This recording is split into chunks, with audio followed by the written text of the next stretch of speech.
আসসালামু আলাইকুম ফ্রেন্ডস, আজকে আমি আর আমার হাজবেন্ড দুইজনে একটু ডেটে বের হয়েছিলাম। আমাদের 15-16 বছরের সংসার। এই 15-16 বছরের সংসার যারা করেন তাদের ডেট মানে বুঝতেই পারছেন, গ্রোসারি শপিং।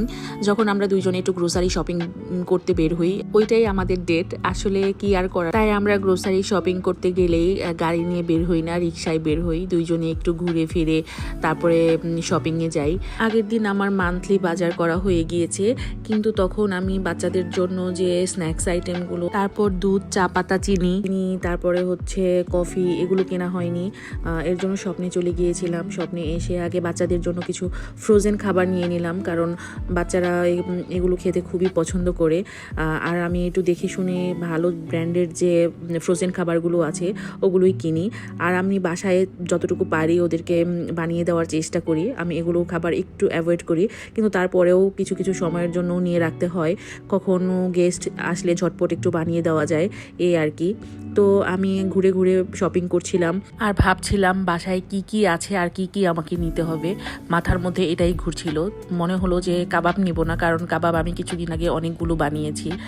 আচ্ছা, আমার মতো কে কে এরকম ভুলো মন বলেন তো?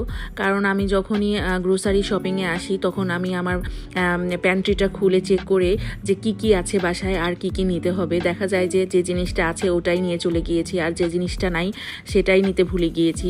এরকম ভুলো মন আমার। আর ঘুরতে ঘুরতে একটা আইসক্রিম খেতে মন চাইলো, মনে হলো একটা আইসক্রিম নিয়ে নিই। আর নিষিদ্ধ জিনিসের উপর সবসময় আকর্ষণ, তাই কোক আর পেপসি দুইটাই নিয়ে নিলাম। আমি আমার বাচ্চাদের কি শিখাবো, আমি নিজেই তো এগুলোর প্রতি দুর্বল।